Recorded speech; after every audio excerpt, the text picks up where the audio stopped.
Stu has consistently been one of the most solid brawlers in Brawl Stars, seemingly never falling off.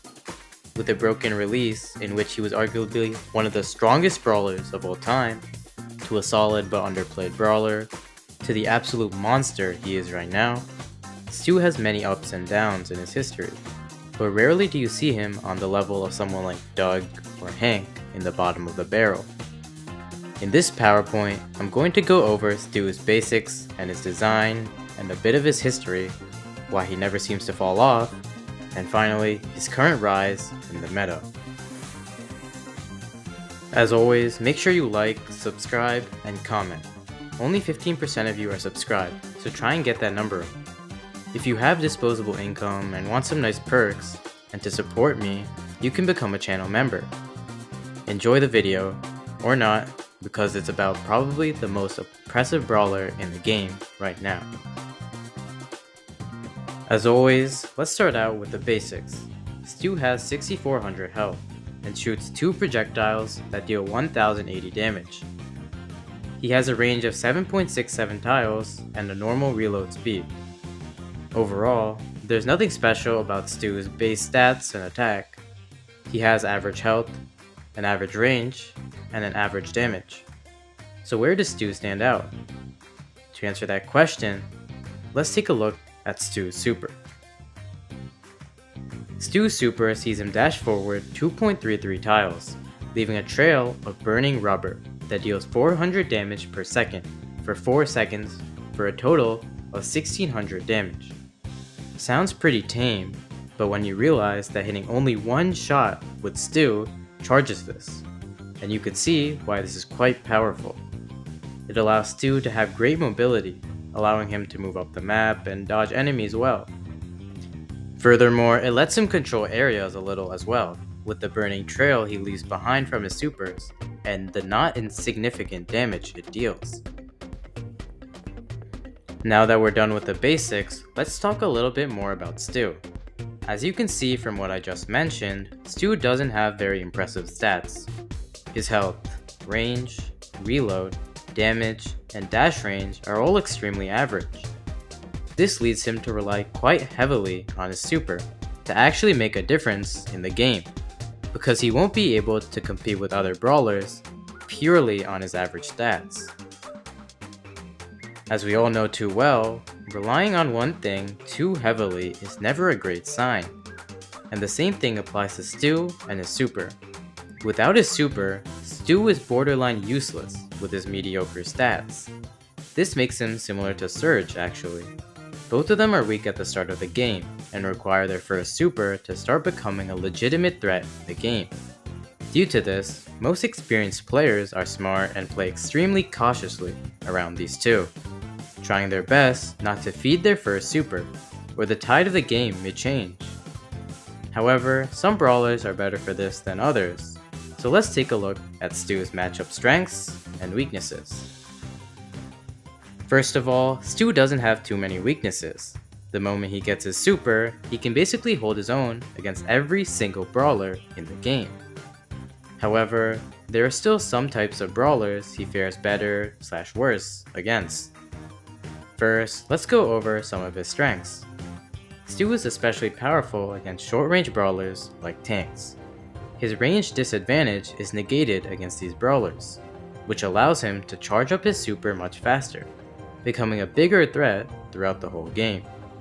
Also, he can easily dash away from the enemies, making it so that the close-range brawlers have basically no chance against him. He's also extremely good against throwers. Keep in mind, of course, that this is only once he gets his first super. Basically any movement ability is strong against throwers, and Stu's dashes are no different. If Stu can consistently get his super, he would destroy any throwers other than the spawners like Larry and Juju, and make the throwers wish they were never born. Stu also is strong against single-shot brawlers, though only when he gets his super.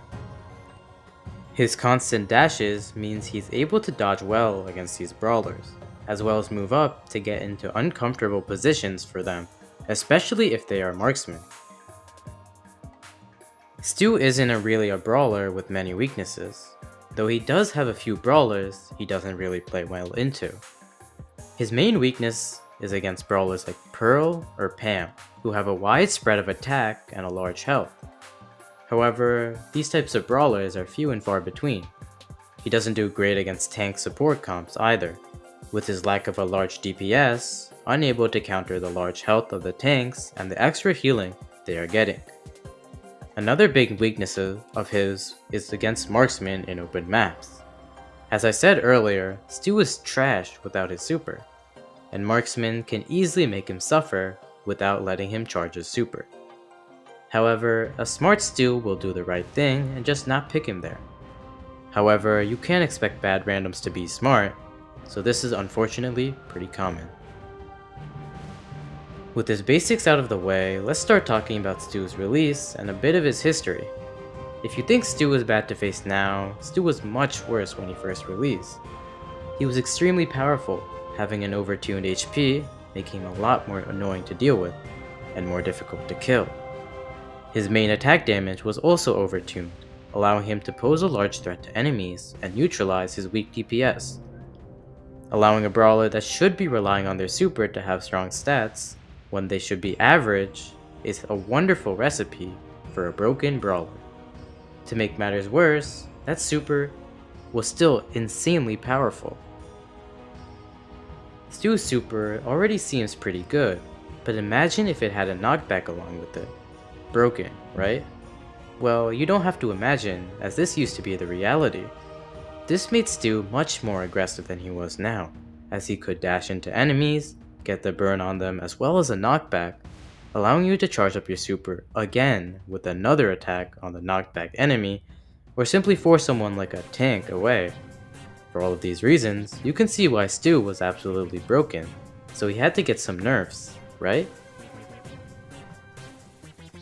And boy did he, getting 2 nerfs to his health, damage nerf, and his knockback was gone. However, since he was so broken before, this didn't push him into the void with someone like Doug, and instead made him a lot more balanced and fair to play with and against, right? Well, mostly, but now Stu had a new problem, having broken unlockables.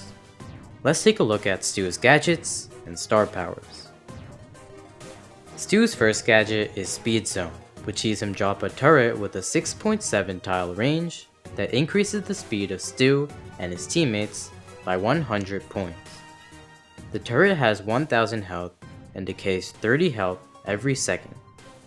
This gadget can be very annoying if placed right, and allows a great deal of extra movement and dodging ability for Stu and his team, which can make a big difference. Breakthrough is Stu's second gadget, and it lets Stu's next super break through walls, with each tile broken, causing 3 pieces of debris to fly out in a cone-shaped formation, dealing 216 damage per debris. This allows Stu to assassinate enemies behind walls, such as throwers or generally anyone who is about to die. Furthermore, it allows Stu to have wall-breaking abilities, which can be very important if the map needs to be opened up. Stu's first star power is Zero Drag, which makes his super dash range 4 tiles instead of 2.33. This is the more fun star power, but it's still very good, as it gives Stu extra movement, and makes trying to hit him a real pain due to his ability to long dash. It basically makes all of his matchups a little bit better, especially against throwers, marksmen, and close-ranged brawlers. Stu's second star power is Gasso Heal, allowing Stu to heal for 640 health every single time he uses his super. This is the more competitive star power, giving Stu very important heals, which allows him to heal on the go, and not waste time not attacking in order to heal automatically. This can often be the difference between the kill and the death in a 1v1 situation, and it's very useful for him. Overall, Stu is the poster boy of having good unlockables, having 2 gadgets and star powers that are useful in different situations and give him a good boost, while not being too powerful and making Stu rely on them too heavily. However, this wasn't always the case, as his gadgets used to be much more broken. Stu's breakthrough gadget used to literally give Stu his super, and each one of the debris did 500 damage. This was insane, and basically gave Stu free mobility if he needed it, similar to that of Surge's Power Surge gadget, allowing him to become a threat in the game. The extra damage wasn't the main part, but it was definitely way too much damage to add on to a free super and wall break, and needed to be nerfed. If that wasn't bad enough, back then, Speed Zone would not decay at all.